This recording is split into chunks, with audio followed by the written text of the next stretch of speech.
ఇలా ఏం లేఖ రాస్తాడంటే కేసీఆర్ పైసలు సంపాదించుకోవడం మాత్రమే టైం పాస్ చేస్తాడు. ఇది బీఆర్ఎస్ పార్టీ అభ్యర్థి. కాంగ్రెస్ పార్టీ మీకు తెలుసా? ఎప్పుడన్నా చూసినానా?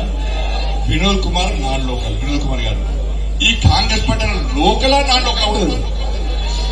ఇలా నేను పోటీ చేస్తున్నా, మీరందరూ పోతున్నారు. పోలింగ్ బూత్ పోయి బండి సంజయ్ నరేంద్ర మోడీ గారు వారసులు ఇది చేసిండు అది చేసిండు చెప్తారు. ఇలా కాంగ్రెస్ పార్టీ క్యాడరే కన్ఫ్యూజన్ ఉంది. నేను పోలింగ్ బూత్ పోయి ఇళ్ళలో తిరుగుతుంటే ఈ రాజేంద్రరావు గారు ఎవరంటే మాకే తెలియదు. మరి ఎవరి నుంచి ఓటారంటే మాకే తెలియస్తారంటున్నారు. ఇవాళ కాంగ్రెస్ పార్టీ ఉద్యమాల్లో పాల్గొనలే, ప్రజా సమస్యల మీద తెలియదు. ఎప్పుడు కరీంనగర్ రాలే, ఢిల్లీలో పైసలు ఇచ్చి, హైదరాబాద్ లో పైసలు ఇచ్చి ఇవాళ టికెట్ తీసుకున్న వ్యక్తి గురించి కాంగ్రెస్ పార్టీ క్యాడర్ ఆలోచించారు. మీ కాంగ్రెస్ పార్టీ క్యాడర్ మీద నేను అప్పీల్ చేస్తున్నా. మీ కాంగ్రెస్ పార్టీ కోసం ఏ రోజైనా వెలిచాల రాజేంద్రరావు గారు అనే వ్యక్తి మీ కాంగ్రెస్ పార్టీ జెండా పట్టిందా? మీ కాంగ్రెస్ పార్టీ ఉద్యమాల్లో పాల్గొనరా? ఇలా నేను ఎంపీగా ఉన్నప్పుడు, ఈ కరీంనగర్ ఎంపీగా ఉన్నప్పుడు అనేక మంది కార్యకర్తలు ఇబ్బందులు ఉంటే నా దగ్గరకు వస్తే నేను కాంగ్రెస్ పార్టీ కార్యకర్తలు కూడా సహకరించిన పార్టీలు పక్కబెట్టి, అదే బీఆర్ఎస్ పార్టీ కార్యకర్తలు కూడా నేను సహకరించిన ఒక ఎంపీగా మీరు ఇబ్బందులు ఉన్నప్పుడు ఒక్కసారి కాంగ్రెస్ పార్టీ బీఆర్ఎస్ పార్టీ కార్యకర్తలారా ఆలోచించండి.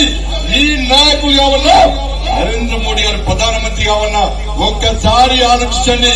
నరేంద్ర మోడీ గారు ప్రధానమంత్రి అయితేనే రేపు మీరు సర్పంచులు, ఎంపీడీసీలు, జెడ్పీడీసీలు అయితే మీకు న్యాయం జరుగుతుంది.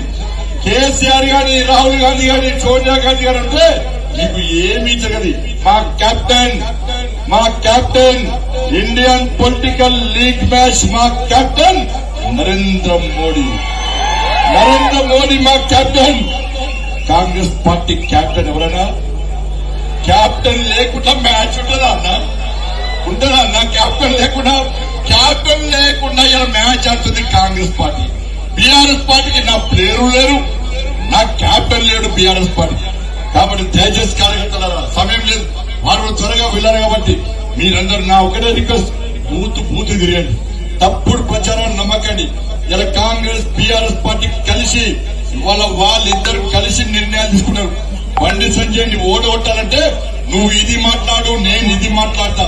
ఇలా కాంగ్రెస్ పార్టీ నాయకుడు ఉన్నాడు, ఏం మాట్లాడుతుండో ఆయనకే తెలియదు. ఆయనే మన ప్రచార సారథి, ఆయన మాట్లాడిన మాటలతోనే ఇలా కడుపులో గుద్దుడు, తన్నుడు, తిట్టుడు, అదే కాంగ్రెస్ పార్టీ ప్రచారం. కాబట్టి దయచేసి ఆలోచించండి.